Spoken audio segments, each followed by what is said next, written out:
Hello students, I am Sahil Roy and welcome back to Vaibhav classes. आज का हमारा टॉपिक है बैंकिंग कैप्सूल पार्ट 3। ठीक है, हमने बैंकिंग कैप्सूल पार्ट 1, 2 कवर कर लिया है ऑलरेडी। पार्ट 3 में हम कवर करने वाले हैं 1 अप्रैल 2020 में बहुत सारे बैंक्स का मर्जर हुआ है।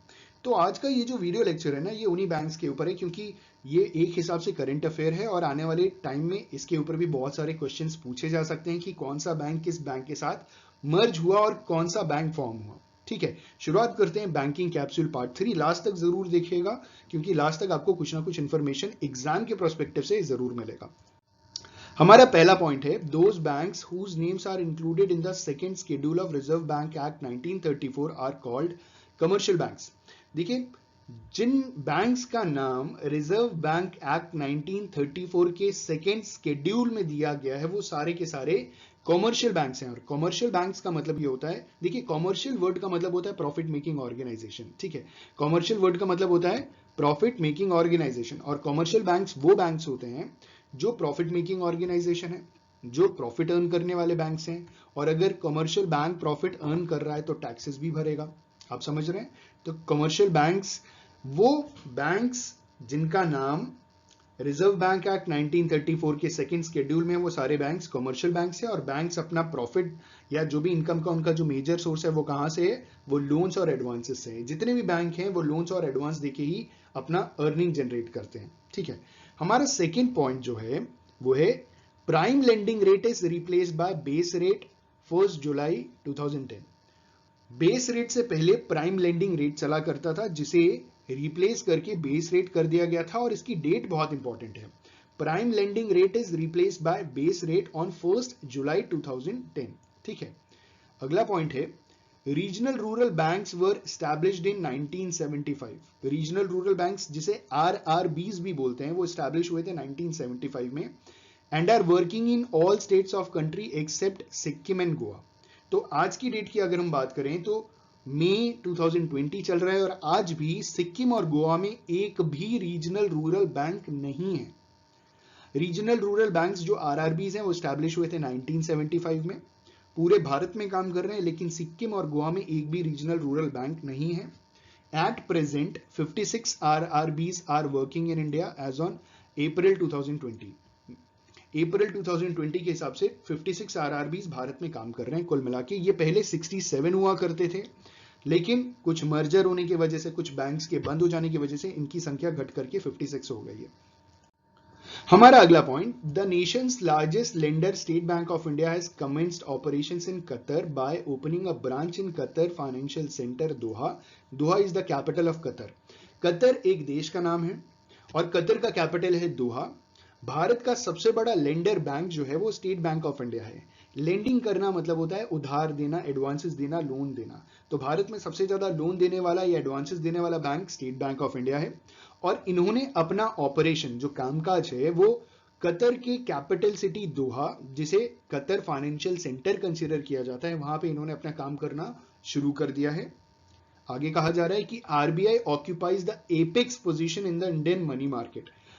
इंडियन मनी मार्केट में जो आरबीआई है, रिजर्व बैंक ऑफ इंडिया, उसने एपेक्स पोजीशन ऑक्यूपाई की है। एपेक्स का मतलब ऑन द टॉप, जिसके ऊपर कोई होता ही नहीं है। तो आरबीआई ने इंडियन मनी मार्केट में एपेक्स पोजीशन ऑक्यूपाई करके रखी है। आगे कहा जा रहा है कि RBI of India, that is amendment bill, RBI of India amendment bill 2005 has been approved by Lok Sabha on 17th May 2006. This bill amends the RBI Act for providing flexibility to the central bank in India, fixing CRR and SLR. ठीक है, एक amendment bill pass हुआ था 2005 में। उस amendment bill का नाम था RBI of India amendment bill 2005। Amendment का मतलब होता है चेंजेस, कुछ परिवर्तन करना। ठीक है, अमेंड करना is to change something, right. आगे कहा जा रहा है कि it has been approved by Lok Sabha on 17th May 2006। इसे लोकसभा में, मतलब लोकसभा द्वारा 17 मई 2006 को अप्रूव कर दिया गया। और इस बिल की वजह से आरबीआई के पास पूरी फ्लेक्सिबिलिटी आ गई, रिजर्व बैंक ऑफ इंडिया के पास पूरी फ्लेक्सिबिलिटी आ गई, पूरा पावर आ गया कि वो सीआरआर और एसएलआर फिक्स कर सके। CRR is cash reserve ratio और SLR is statutory liquidity ratio. इसको फिक्स करने की पूरी आजादी आरबीआई को मिल गई। ठीक है, इसके पहले कौन फिक्स करता था?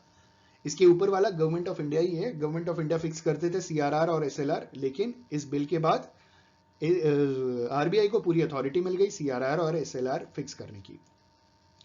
SBI launches Parivartan scheme to provide better training to its staff including high officials, clerks and peons। तो जो परिवर्तन स्कीम है उसने ये परिवर्तन स्कीम SBI ने लॉन्च किया था और अपने सारे के सारे जो भी एम्प्लॉइज है ना उनको अच्छी तरीके से ट्रेन करने के लिए, चाहे वो हाई ऑफिशियल्स हो, चाहे वो सारे क्लर्क्स हो, चाहे वो पेयर्स हो, उनको अच्छी तरीके से ट्रेन करने के लिए SBI ने परिवर्तन स्कीम लॉन्च किया था। ठीक है, आगे बढ़ते हैं। अब बात करते हैं मेगा मर्जर। ठीक है, PSU का मतलब होता है public sector undertaking. Mega merger of PSU banks that will come into force from 1 April 2020। 1 April 2020 से ऑलरेडी फोर्स में आ चुके हैं। पहला पॉइंट है इसमें कि oriental bank of Commerce and United bank of India merged into Punjab National bank. तो Punjab National bank में कौन से दो बैंक मर्ज हुए हैं? ओरिएंटल बैंक ऑफ कॉमर्स और united bank of India. After the merger, these together will form the second largest public sector bank in the country after State Bank of India, that is SBI। तो SBI सबसे बड़ा bank और उसके बाद कौन सा bank? Punjab National bank, क्योंकि Punjab National bank में दो और बैंक जुड़ गए हैं। कौन कौन से? ओरिएंटल बैंक ऑफ कॉमर्स और यूनाइटेड बैंक ऑफ इंडिया। ठीक है, अगला पॉइंट है syndicate bank merged into Canara bank. जो सिंडिकेट बैंक है वो किस में मर्ज हो गया? केनरा बैंक में, which became the 4th largest public sector bank. और इनके मर्जर के बाद ये भारत के चौथे सबसे बड़े पब्लिक सेक्टर बैंक बन गए हैं। ठीक है, पब्लिक सेक्टर लेंडर बने। लेंडर का मतलब वही उधार देने वाले, लोन बांटने वाले बैंक। अगला पॉइंट है कि Indian bank merged with Allahabad bank. जो इंडियन बैंक है वो किस बैंक के साथ मर्ज हुआ है? इलाहाबाद बैंक। और आगे कह रहे हैं कि union bank of India merged with Andhra bank and corporation bank. Union bank of India किसके साथ मर्ज हुआ? आंध्रा बैंक के साथ और कॉर्पोरेशन बैंक के साथ। अगला point, customers including depositors of merging banks will be treated as a customer of banks in which these banks have been merged with effect from 1 April 2020। इस बात को समझने के लिए थोड़ा यहां पे हम प्रकाश डालेंगे कि ये जो इलाहाबाद बैंक है, इलाहाबाद बैंक मर्ज हुआ है किसके साथ? इंडियन बैंक के साथ। अगर आपका बैंक अकाउंट इलाहाबाद बैंक में है तो अब आप किसके कस्टमर हो गए? अब आप इंडियन बैंक के कस्टमर हो गए। यहां लिखा तो है कि Indian bank merged with Allahabad, actually इनको लिखना चाहिए था कि Allahabad bank merged with Indian bank. ठीक है, और जो बड़ा बैंक बना वो इंडियन बैंक बना और उसके अंडर आ गया इलाहाबाद बैंक। ठीक है, तो मर्जर के बाद इंडियन बैंक बना और इलाहाबाद बैंक के जो कस्टमर्स हैं वो किसके कस्टमर्स बन गए? इंडियन बैंक के। ठीक है, आगे बढ़े। हमारा अगला point, after the merger there will be 12 public sector undertakings. Merger के बाद 12 पब्लिक सेक्टर अंडरटेकिंग्स होंगे, जिसमें 6 मर्ज बैंक्स होंगे और 6 इंडिपेंडेंट पब्लिक सेक्टर बैंक्स होंगे। ठीक है, 6 मर्ज बैंक्स कौन कौन से? उनके भी नाम जान लीजिए आप। SBI मतलब state bank of India, bank of Baroda, Punjab National bank, Canara bank, union bank of India, Indian bank. ये 6 मर्ज बैंक्स हैं। और 6 इंडिपेंडेंट बैंक्स कौन कौन से हैं? Indian overseas bank. ठीक है, पहला कौन सा है इसमें? Indian overseas bank. दूसरा है यूको बैंक। तीसरा है बैंक ऑफ महाराष्ट्र। चौथा है पंजाब एंड सिंध बैंक। अगला है बैंक ऑफ इंडिया। उसके बाद है सेंट्रल बैंक ऑफ इंडिया। ये सारे के सारे इंडिपेंडेंट बैंक्स हैं। ठीक है, ये नाम याद रखना आपको बहुत जरूरी है। अगला पॉइंट है हमारा, the Oriental bank of Commerce and United bank of India started their operation as the branch of Punjab National Bank as on 1 April 2020। ठीक है, दो बैंकों ने तो अपना कामकाज शुरू कर दिया 1 अप्रैल 2020 से। वो दो banks as a branches of Punjab National Bank की तरह काम किया है और ये जो बैंक है वो है ओरिएंटल बैंक ऑफ कॉमर्स और यूनाइटेड बैंक ऑफ इंडिया। अगला पॉइंट है सिंडिकेट बैंक के बारे में। Syndicate bank started working as a branch of Canara bank as on April 1, 2020। अगला पॉइंट है similarly all Allahabad bank branches is treated as the branches of Indian bank. तो जितने यहां आ गई वो बात कि जितने भी इलाहाबाद बैंक के ब्रांचेस हैं वो अब किसके बैंक ब्रांच की तरह ट्रीट किए जाएंगे? इंडियन बैंक की तरह। ठीक है, जैसे इलाहाबाद बैंक एक बैंक है वैसे इंडियन बैंक भी एक बैंक है और इलाहाबाद बैंक के जितने भी जो भी कस्टमर्स हैं, जो भी ब्रांचेस हैं, वो सारे के सारे इंडियन बैंक के ब्रांचेस अब बन गए। अगला पॉइंट है all branches of Andhra bank and corporation bank are functioning as union bank of India branches with effect from 1 April 2020।